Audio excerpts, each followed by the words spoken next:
पवित्र पवित्र सैन्यांच्या येवाने बाप्पा आम्ही स्तुती करतो, आराधना करतो पुन्हा एक बार.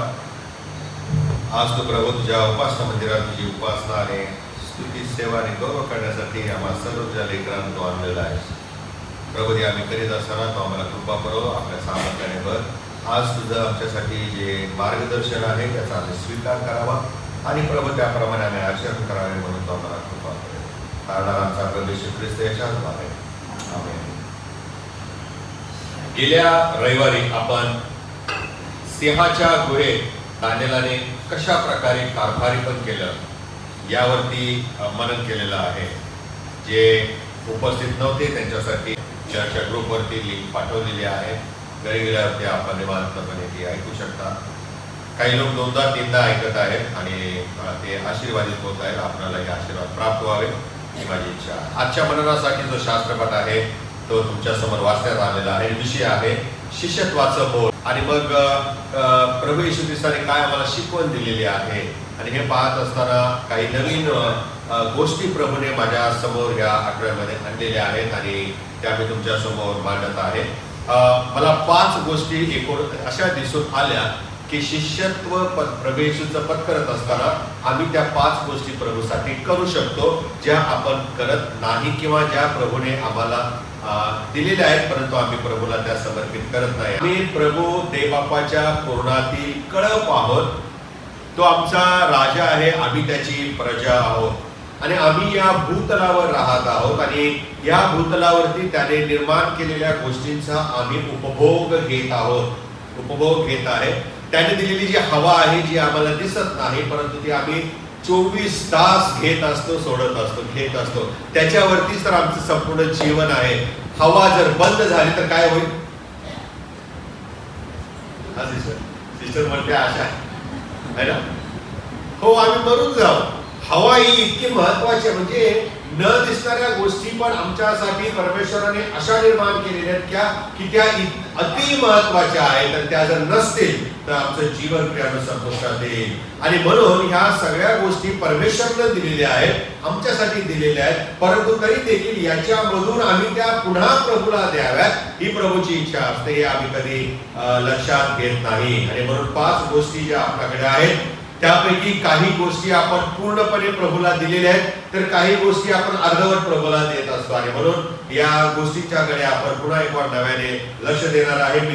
एखाद्याला वाढदिवसाला गिफ्ट द्यायचं म्हटलं की आमच्या समोर मोठं प्रश्नचिन्ह निर्माण होते की काय द्यायचं, नाही का? काय द्यायचं? पहिला प्रश्न असा आला की असं दुसरा विचार येतो की इतर लोक पण देणार आहेत ना, मग मी काय देऊ, मी काय देऊ? तिसरा प्रश्न आमच्या समोर उभा राहतो की ज्याला द्यायचं गिफ्ट तो तर त्याच्याकडे सगळं आहे त्या व्यक्तीकडे, मग मी काय देऊ त्याला? असे अनेक प्रश्न आम्हाला येत असतात. देवाला द्यायच्या बाबतीमध्ये पण असाच प्रश्न आमच्या समोर येतो. देवाने सगळंच तर काय मला दिलेलं आहे, जे काय आहे ते सगळं देवाचंच आहे, मग मी त्याला काय देऊ? मग मी त्याला काय देऊ पुन्हा? कारण जो मी आहे तोच त्याच्या कृपेमुळे आहे आणि सारं जग त्याचंच हातची कृती आहे, हस्तकृती आहे. तोच निर्माण करता परमेश्वर आहे, तोच पुरवठा करणारा परमेश्वर आहे. मग मी काय देऊ त्याला? दान धर्मा व्यतिरिक्त परमेश्वराला आपण बऱ्याच गोष्टी देऊ शकतो हे लक्षात घ्या. आमच्या देण्याने परमेश्वर श्रीमंत होतो असं नाही. आम्ही दिलं नाही तर परमेश्वर गरीब होईल किंवा गरीब होतो असंही नाहीये प्रियानो. परंतु ह्या दान धर्माच्या व्यतिरिक्त 5 गोष्टी आपण प्रभूला देऊ शकतो आणि त्या म्हणजे पहिली गोष्ट आहे उपासना आणि त्याचं गौरव. प्रकटनाचं पुस्तक 14वा अध्याय 7वं वचन काय म्हटलेलं आहे त्या वचनामध्ये?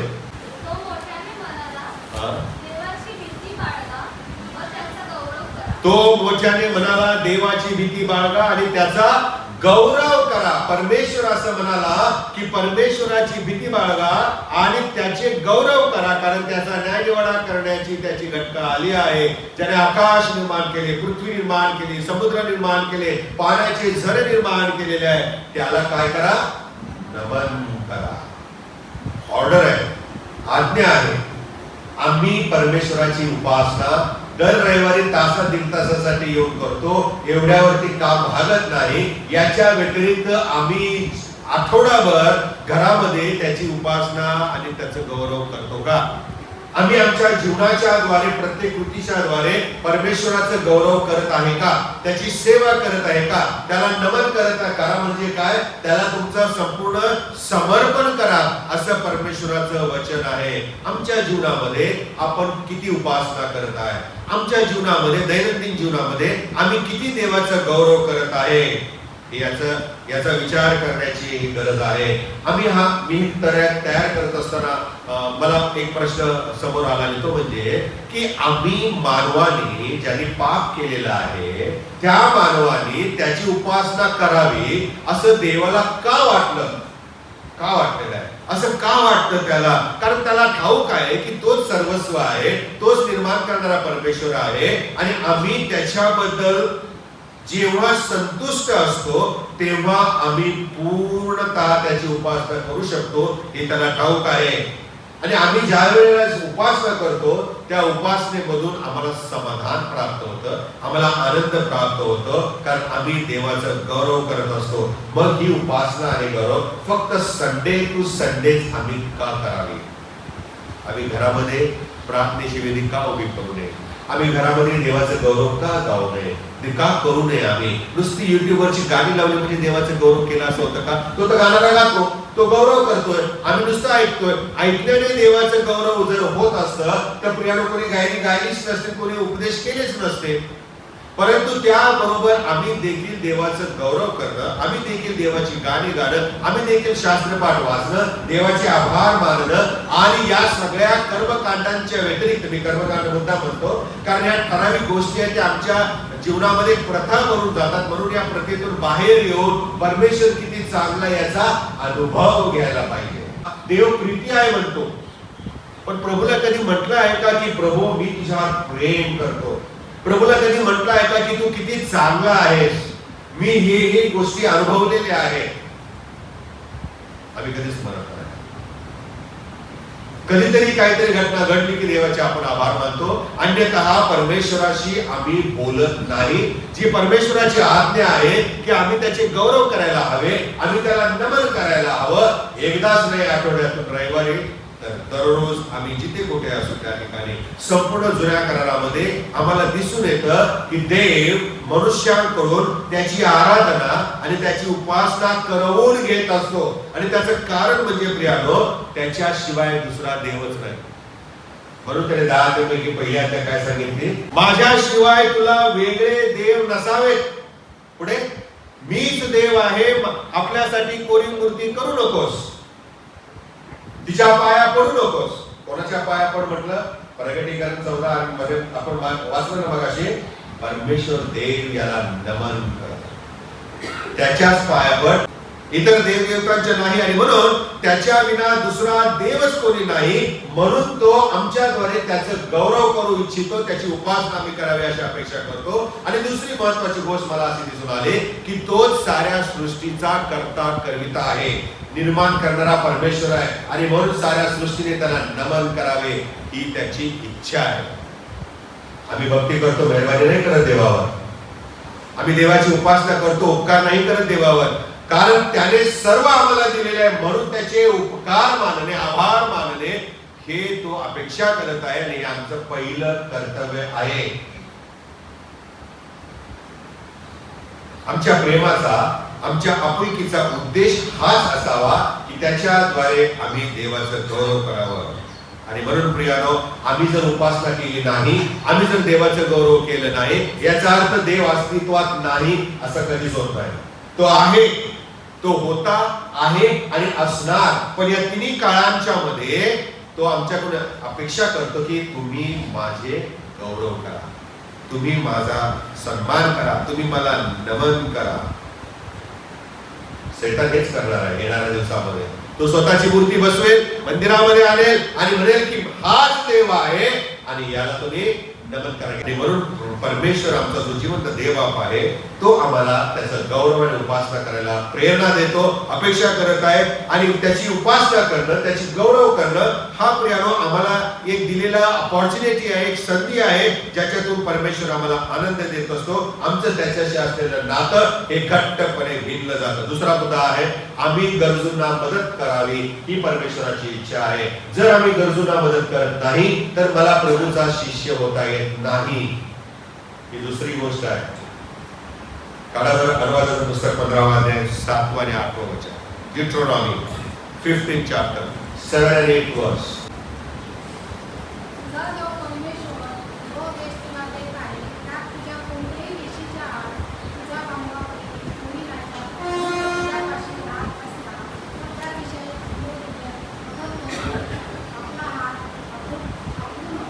किती सुंदर वचन आहे.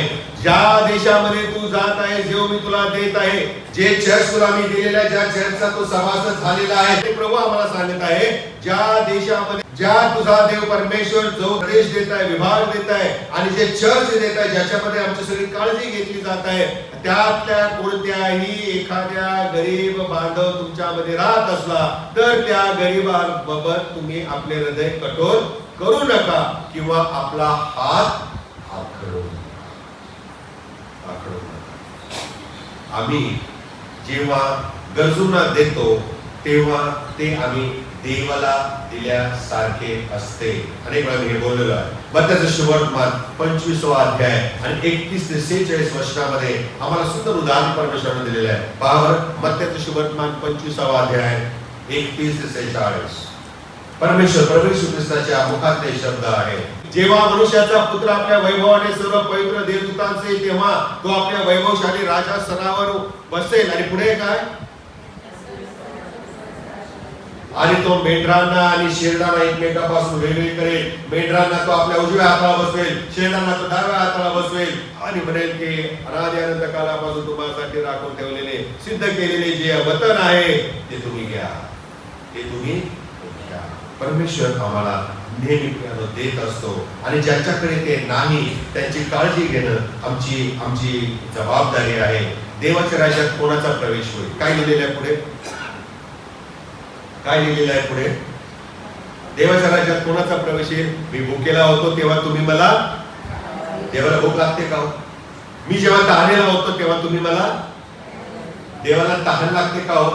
मी जेव्हा परका होतो तेव्हा तुम्ही मला घरात घेतले. पुढे, मी उघडा होतो तेव्हा तुम्ही मला वस्त्र दिले. मी आजारी होतो तेव्हा तुम्ही माझ्या भेटीला आलात. मी बंदीशाळेमध्ये होतो तेव्हा तुम्ही मला भेटायला आलात, माझ्याकडे आलात. प्रभू कुठे बंदीशाळेत होता?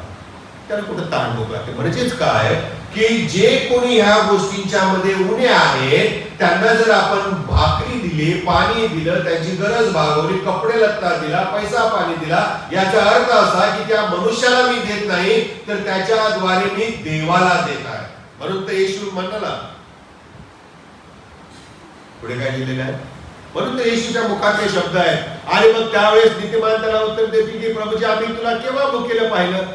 केव्हा तुला आम्ही खायला दिलं? केव्हा तुला आम्ही प्यायला दिलं? केव्हा आम्हाला तू दिसलास तहानेला आहेस? तुम्हाला परके पाहून केव्हा आम्ही घरात घेतलं? तुम्ही कधी उघडे होता की जे आम्ही तुम्हाला वस्त्र दिलेली आहेत? प्रभूला आम्ही विचारलो. आणि मग प्रभू काय म्हणतो पुढच्या वचनामध्ये? तेव्हा राजा त्यांना उत्तर देईल, मी तुम्हाला कचित सांगतो की ज्या ते तुम्ही या माझ्या कनिष्ठ बंधूपैकी एकाला केले त्या दिले मला केले आहे. रिमेंबर दिस. ख्रिस्ती म्हणून ही आमची सेवा आहे. ख्रिस्ती म्हणून आम्ही झोपेत असता कामा नये. ख्रिस्ती म्हटल्यानंतर आम्ही आमचे डोळे बंद करून जगता कामा नये.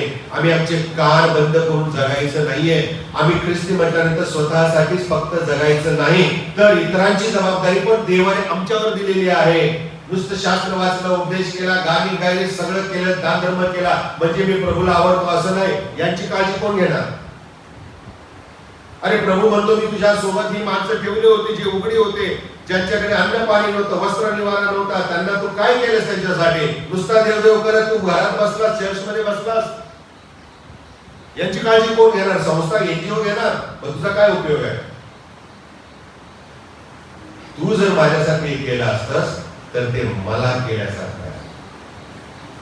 मला तुम्हाला माहिती का प्रियावर एक नवीन विचार मला आता प्रभूने सुचवला, लिहून घ्या, नंतर मला सांगा की प्रभू येशू ख्रिस्त चमत्कार करत असताना भुकेल्यांना त्याने अन्न दिले. 4,000 दिलं, 5,000 दिलं, नाही का?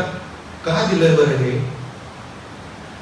कारण जेव्हा त्याने हे मल्टिप्लिकेशन केलं, ज्या वेळेला त्याने हा चमत्कार केला, भुकेल्यांना अन्न दिलं, याचा अर्थ येशूने देवाला ते दिल्यासारखं आहे.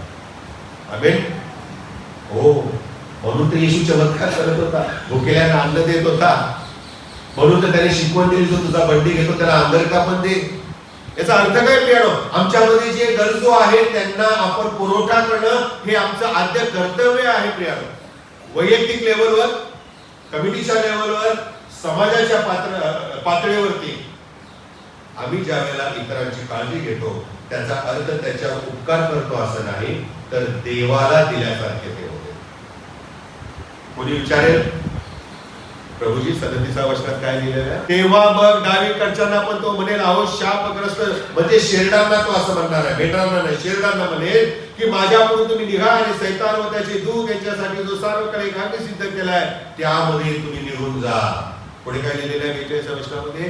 कारण मी भुकेला होतो तेव्हा तुम्ही मला खायला दिले नाही, मी तहानेला होतो तेव्हा तुम्ही मला प्यायला पाणी दिले नाही, मी परका होतो तेव्हा तुम्ही मला घरात घेतलं नाही, मी उघडा होतो तेव्हा तुम्ही मला वस्त्र दिले नाही, आजारी आणि बंदिशाळेत होतो तेव्हा तुम्ही माझ्या भेटीला आला नाही. पुढे काय लिहिले? प्रभू येशूच्या मुखातले शब्द आहेत बरं का. त्यावेळेला ते पण त्याला उत्तर दिले, प्रभूजी आम्ही केव्हा तुम्हाला पाहिलं भुकेलं, तहानेलं, उघडं, नाही का, परके, आजारी, बंदिशाळेत, आम्ही कधी तुमची सेवा केली नाही. आणि काय म्हणेल प्रभू त्यांना? मी तुम्हाला खचित सांगतो, ज्या अर्थी या कनिष्ठापैकी एकालाही तुम्ही केले नाही त्या अर्थी मला केले नाही. आम्ही जे आहोत ते स्तुती, आराधना, सेवा सगळ्या गोष्टी स्वतःसाठीच करत आहे, स्वतःच्या चर्चसाठीच करत आहे. पण हे जे उघडे वागडे आहे, जे भुकेले तहानलेले आहे, ज्यांना निवारा नाही, जे आजारी आहेत, बंदिशाळेत आहेत, त्यांना कधी आम्ही गेलेलो आहे भेटायला आणि त्यांना कधी त्यांच्या गरजा आम्ही पूर्ण करून दिलेल्या आहेत? जर नाही, त्याचा अर्थ प्रभूचं वचन आहे, तुम्ही माझ्यासाठी ते केलं नाही. प्रभू म्हणतो तुम्ही मला ते केलंच नाही. जेव्हा आम्ही गरजूंना देतो तेव्हा ते देवाला दिल्यात जमा होते. ख्रिस्ताने त्याच्या जीवनामध्ये त्याचं सेवेचं व्रत किंवा ध्येय हेच ठेवलं होतं आणि आम्ही त्याचं अनुसरण करावं ही त्याची इच्छा आहे. एक उदाहरण तुम्हाला सांगतो प्रिया. एकदा काय झालं माहिती का, एक लहान मुलगा एका दुकानामध्ये गेला, चपलेच्या दुकानामध्ये गेला आणि त्या चपलेच्या दुकानाला छोटीशी खिडकी होती बाहेरच्या बाजूला आणि त्या थंडीमध्ये अनवाणी असताना तो 10 वर्षाचा मुलगा त्या खिडकीतून डोकावून पाहत होता, सारखा पाहत होता आणि त्या ठिकाणी चप्पल घेण्यासाठी एक स्त्री आली होती. मला माहिती पुरुष का येत नाही किंवा पुरुषाचं उदाहरण का दिलं जात नाही, पण स्त्री आली होती आणि मग त्या स्त्रीने ह्या मुलाला मागून पाहिलं, हा उंच टाचा करून बघतोय दुकानातून काहीतरी. तिने त्याच्या पाठीवरती थाप मारली आणि म्हटली, हॅलो बाळा, तुला काय हवंय, तू काय बघतोस असा? आणि मग तो काय म्हणाला माहिती का, मी देवाजवळ प्रार्थना करतो की देवाने मला एवढ्या सगळ्या जोड्यांच्या मधून, बुटांच्या मधून एक तरी मला जोड द्यावा, म्हणून मी प्रार्थना करतोय आणि वाकून बघतोय तिथे देव मला कुठलं देणार आहे. त्या स्त्रीने त्याचा हात धरला, त्याला दुकानात नेले आणि मग पुढची स्टोरी तुम्हाला कळाली असेल, परंतु काय काय झालं ते नाही तुम्हाला माहिती, म्हणून मी सांगतोय. आणि मग त्या स्त्रीने त्या मुलाला आत दिलं. त्या दुकानदारातल्या ते जे काम करतात त्यांना म्हणाली, याच्या मापाचे, 10 वर्षाचा मुलगा आहे, याच्या मापाचे 6 सॉक्स दे. किती? मी असं ते एकच दिला, काय एक रम आहे ना, किंवा 2 दिले असते, घेतला तर दुसरा वापरायला. पण ह्या स्त्रीचं मन बघा, हिने काय दिले? 6 सॉक्सची ऑर्डर दिली. उपरवाला देता है, काय म्हणतात तर ते छप्पर भाडगे, चप्पर भाडगे देता है 6 सॉक्स. मी विचार केला त्याला बूट पाहिजे, ती सॉक्स का घेते? आणि मग तिने दुसरं वाक्य सांगितलं त्या दुकानदाराला की मला तू एका भांड्यामध्ये पाणी दे आणि टॉवेल दे. आणि त्या दुकानदाराने ताबडतोब आत गेला आणि थोडस ते बाउल घेऊन आला, पाणी घेऊन आला त्याच्यामध्ये आणि टॉवेल घेऊन आला. त्या स्त्रीने त्या मुलाला बाहेर नेलं दुकानाच्या आणि एका कोपऱ्याला नेऊन त्याचे पाय धुतले, खाली बसली ती आणि तिचे हात मोजे तिने काढले. फॉरेनची गोष्ट आहे, इथली नाही बरं का, इथले लोक असं काही करत नाही. हात मोजे काढले आणि त्याचे त्या बाळाचे, त्या 10 वर्षाच्या कोमल पाय तिने त्या आपल्या त्या टॉवेलने ते पुसले, धुतले, स्वच्छ केले. आणि मग तोपर्यंत प्रियानो त्या मुलाला ती घेऊन दुकानात हातामध्ये आले आणि मग तोपर्यंत त्या दुकानदाराने तिला सॉक्सच्या 6 जोड्या दिल्या. तिने त्यातली एक जोड त्या मुलाच्या पायात घातले आणि मग ती त्या दुकानदाराला म्हणाली त्याच्या मापाचा एक बूट पण घेऊन ये. आणि मग तो एक बूट त्याने आणला, तो बूट त्या पायात घातला त्या मुलाच्या आणि मग ती निघून गेली. जात असताना त्या मुलाने तिचा हात मागून धरला आणि म्हणाला, तू देवाची बायको आहेस काय? Are you god's wife? आमच्याकडे असे अनेक गोष्टी आहेत.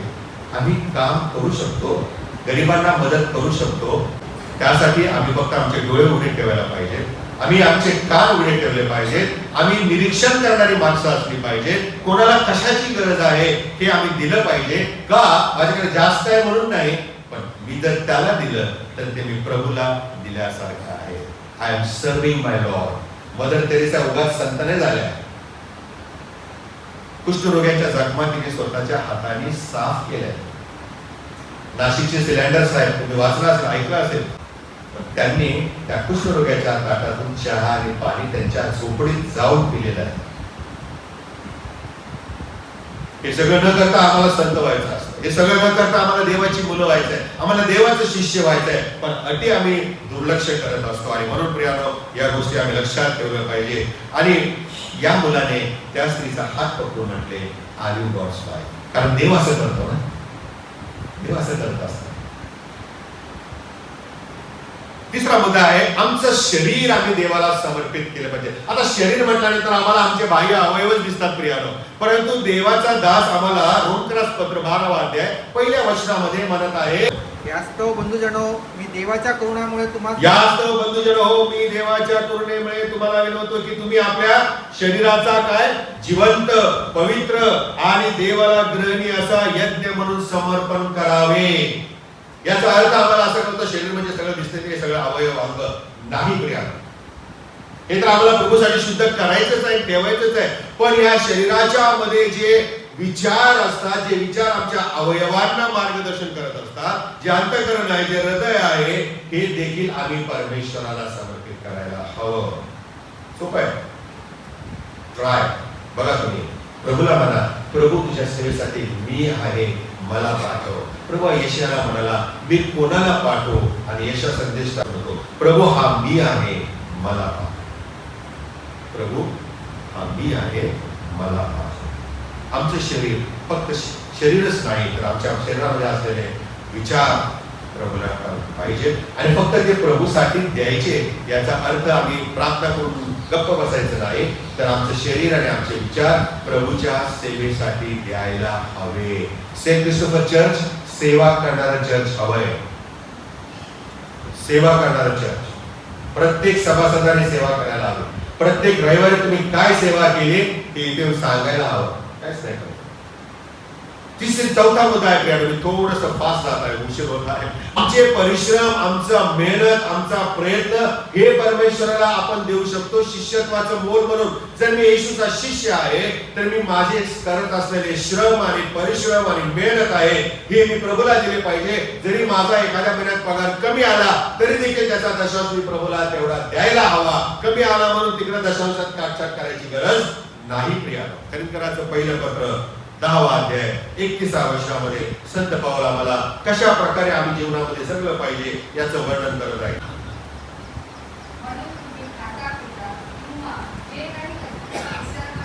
म्हणून तुम्ही खाता पिता आणि जे जे काही करता ते सर्व कशासाठी करा?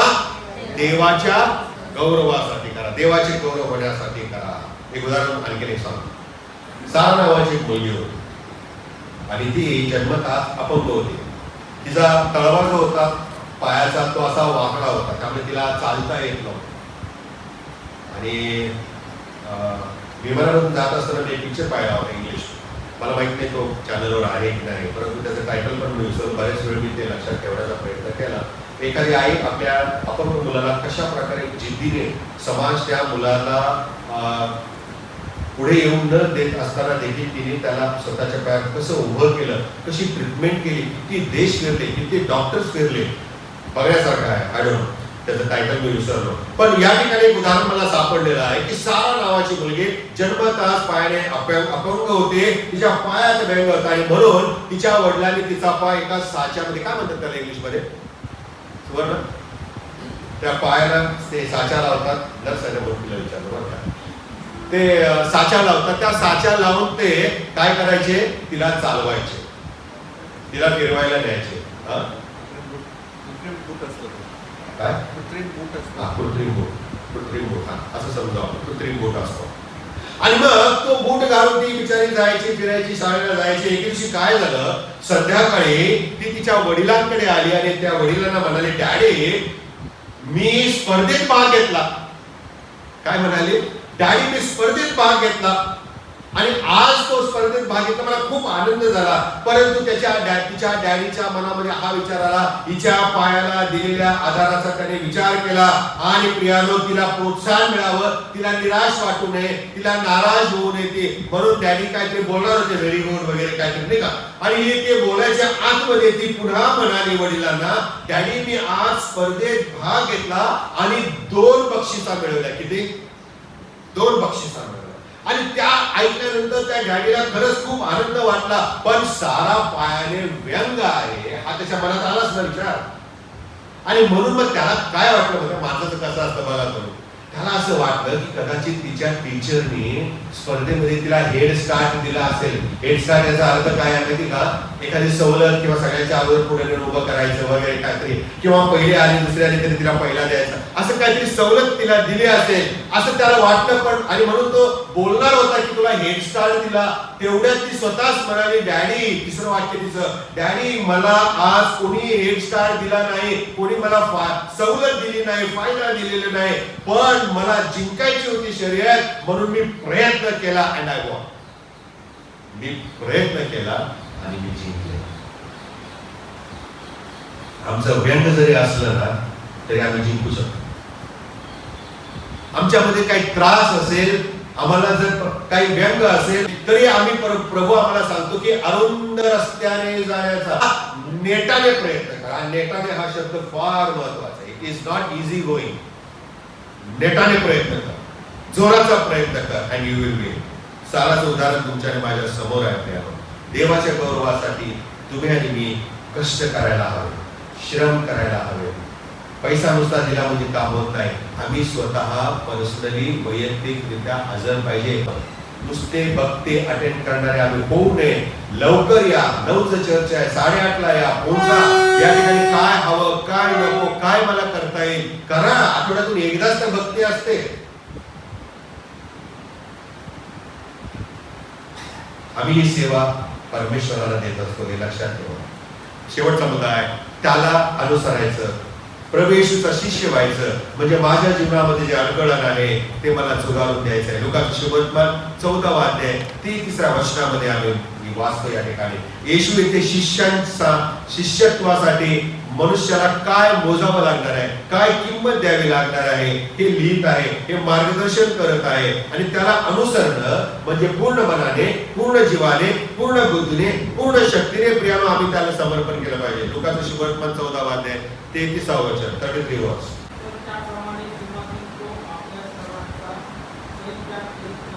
त्याला माझा शिष्य होत नाही, सर्वस्वाचा त्याग करत नाही. जीवनाच्या प्रवासामध्ये पण असंच आहे. सगळ्या गोष्टी गोड वाटतात, आवडतात, पण सगळ्याच गोष्टी आम्हाला प्रभूपर्यंत जाऊ देणार नाही. आम्हाला आवडणाऱ्या गोष्टी ज्या प्रभूला आवडत नाही त्या आम्ही जोरावरून द्यायलाच पाहिजे. जास्तीचं सामान, ऑलवेज रिमेंबर, लक्षात ठेवा, जास्तीचं सामान नेहमी आपल्याला जडत्व देतं, जड असतं, हेवी असतं. आम्ही ते वाहू शकत नाही, आम्हाला ते रोखून शकतं, आम्हाला प्रवास करता येत नाही. कारण ते जर आम्ही घेतलं सगळं ओझं तर आमचा परमेश्वराबरोबर असलेला नातेसंबंध हा संपुष्टात येतो आणि त्या गोष्टी आमच्या नात्यामध्ये त्रासदायक ठरतात. आणि म्हणून प्रियानो, या शिष्यत्वाचं मोल म्हटल्यानंतर आम्ही ह्या गोष्टी सांभाळणं फार गरजेचं आहे. प्रभू बरोबर आमचा प्रवास जो आहे तो फार महत्वाचा आहे. लुकाचं शुभवर्तमान काढूया आपण. मगाशी मी शास्त्रपाठ वाचला, कोणाच्या लक्षात आहे का? लुकाचं शुभवर्तमान कितवा अध्याय वाचला होता मी? 14वा अध्याय. आणि वचन कुठलं वाचलं होतं? 25. त्याच्या बरोबर मोठा लोकसमुदाय चालला होता, तेव्हा तो त्याच्याकडे वळून म्हणाला, येशू बरोबर मोठा लोकसमुदाय चालला होता. तेच वचन ठेवतात, मोठा समुदाय चालला होता. पण सगळे शिष्य होते का? सगळे शिष्य झाले का? आता हा प्रश्न मला तुम्हाला करायचा आहे की आम्ही प्रभू बरोबर चालणारे लोक आहोत की प्रभूचं अनुसरण करणारे? चालणारे असाल, अनेक लोक परत माघारी गेले. They did not follow Jesus. त्यांनी येशूचं अनुकरण केलं नाही. ते येशूचे शिष्य झाले. सोबत होते पण ते शिष्य झाले.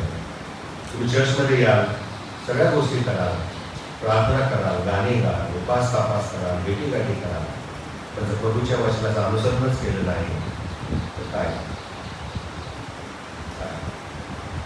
आणि म्हणून शिष्यतासून बोल म्हणजे या 5 गोष्टी मी ज्या तुम्हाला सांगितलेल्या आहेत प्रभूच्या वचनातून, त्या आपण करायला लागू. आणि बघा कसा चमत्कार होतो, कसं जीवन बदलून जातं, स्वतःचं, इतरांचं आणि चर्च आणि आपल्या कुटुंबाचं. आपण प्रार्थना करू. स्वर्गीय प्रभू, आम्ही धन्यवाद देतो तुझ्या वचनाबद्दल. किती सुंदर वचन आहे. जर आम्ही स्वतःचा नाकार करत नाही तर प्रभू देव बाप्पा आम्हाला तुझा शिष्य होता येत नाही. आम्ही तुझे गौरव करावं, आम्ही गरजूंना मदत करावी आणि त्याच प्रकारे आम्ही आमचं शरीर, आमचं मन, आमचे विचार तुला द्यावे. आमचे प्रयत्न, आमचे श्रम प्रभू जे तुला हवे आहे ते आम्ही तुला द्यावे. आणि प्रभू जे अडखळत आहे तुझं शिष्य होण्यासाठी ते आम्ही झुगारून द्यावं. म्हणजेच प्रभू आम्ही तुझे शिष्य होऊ शकतो. म्हणजेच प्रभू आम्ही तुला हे केल्यासारखं आहे. आणि यासाठी तू आमच्यावर बळजबरी करत नाहीस, कारण सारी सृष्टी तुझीच आहे, तू निर्माण करत आहेस. आणि तरी देखील प्रभू आम्ही तुझं व्हावं ही तुझी इच्छा, तू आमच्याकडून ही अपेक्षा करत आहेस. आणि म्हणून तू आम्हाला निर्माण केलेला आहेस. आमच्याबरोबर जे तुझं नातं आहे, पिता पुत्र कन्या म्हणून जे आमचं नातं तुझ्या बरोबर आहे प्रभू देवपा, ते ठेवायचं की नाही आमच्याच हातात आहे. तो आज आम्हाला विचारत आहेस की तुम्ही मला काय देणार आहात. तू आपले दोन्ही बाहू पसरून आम्ही जे देऊ ते स्वीकारण्यास तयार आहेस, उत्सुक आहेस. मग ती आमची स्तुती असो, इतरांना केलेली मदत असो, आमचे शरीर विचार असो, किंवा आम्ही झुगारून देणाऱ्या गोष्टी असो. प्रभू कधी कधी आम्हाला असं वाटतं की या गोष्टी कठीण आहे आणि आम्ही प्रार्थना करतो की तू आम्हाला शक्ती दे. कदाचित कोणी गरजेत आहे प्रभू, तू आमची वाट पाहत आहेस, आम्ही तिथपर्यंत पोहोचावं. काहीही असो, कोणीही असो, तुझी इच्छा आहे की आम्ही ते करावे. आणि म्हणून खास गोष्ट करण्यासाठी तू आम्हाला हे करून दे. येशूच्या नावात मागतो.